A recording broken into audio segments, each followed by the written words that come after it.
Matt Hubbard. I'm studying econ. Just a couple of questions. The first one is what your Greg Smith, Goldman Sachs, he had an article yesterday and then kind of was blown up today. I'd like to know your thoughts on that. And I guess the second question is, these banks, they have prop trading desk where they're trading their own capital. Do you think the new Basel regulations are going to be effective? Because, I mean, now the banks, they're becoming more like commercial banks. Yeah, commercial banks, right. And so I just kind of hear your thoughts on that, because it seems like the banking system's really, there's some imperfections in the foundation, in that market. It's really the problem. And what could we do to fix that? On the first one, on the guy who wrote the op-ed, etc., right, so banker resigns in disgust is, a bit sort of like war criminal goes to Hague and finds out he's going to be prosecuted. Shock. So I'll just put that to one side. The interesting one, and there's a longer version of this talk and a different version of this talk, actually talks about the real problem here. And the real problem behind the whole thing is the business model of investment banking's bust. Right? That's really the problem. So what do I mean by this? How do banks make money? Banks make money by sitting in the middle of a trade. Right? So you've got excess money, you need money. I hook you up. That's basically what I do, and then I take a cut. That's classic banking, right? Now, in the 60s and 70s, they used to call this 363 banking. You borrowed at 3, you lent at 6, you were on the golf course for 3. It was very straightforward and very boring. You ever seen Mad Men? That was the world. Actually, in Mad Men, there's an episode where they start complaining about how high income taxes were, because under Eisenhower, they were 87% of the top marginal rate. Think about that, and he was a Republican, right? So very, very different world for banking, right? Now, what happened in the 1980s with deregulation and all this stuff was that banks got to do whatever the hell they wanted. And then had a bunch of people called economists who also told them that whatever they did was good. So that was a bit of a conflict of interest problem, but there we go.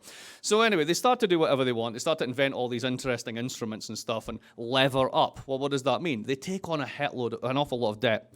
Why do you want to do this? Right? Imagine the following. Imagine I know that a stock's going to go up by 10%. I can take my actual cash and I can buy the stock and wait for the appreciation. Or I can buy what's called an options contract, which costs me 10 cents to buy those stocks at a certain time for a certain price, because somebody on the other side of the trade is willing to bet that those stocks aren't willing to go up. So you can invent a market in what's called derivatives. And if that 10% gain is amplified by taking on 100 times debt, that one trade can make me $1 billion. You can't do that in an era of 363 banking, but you can now. If you want to do that, however, you don't need customers. Customers don't have enough money. What you need are other banks. You need counterparties. So you get rid of customers, you get counterparties instead. Big banks doing lots of trade. You do what's called fattening up the trading book. You do lots and lots and lots of trades with lots and lots and lots of leverage.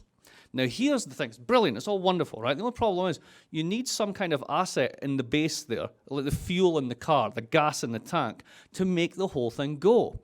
And what was that? Well, from 87 until 2007, American equity markets went up at about 7 or 8% a year. The underlying rate of growth in the American economy is about 3 or 4% a year. This is true in the British economy. It went up by 6 when it was an order of magnitude different down, 2, etc. So what you have is a huge run through equities. The smart money goes, this can't continue. I need a hedge. If you're not investing in equities, what do you invest in? Real estate. So you have a 10-year run up in housing. 2005, 2006, people start to think, this is getting a bit nuts. I don't want to go into equities. I don't want to go into housing. What's the only thing left? Commodities. Do you remember oil going up to $135 for no apparent reason? That was the smart money looking for an out, but those markets were too small and they went pop. So if you've basically cycled through equities, they're as high as they're going to go. If you've overbuilt real estate, you're not going to get that going for another 10 years or so. And commodity markets are too small to pump and dump.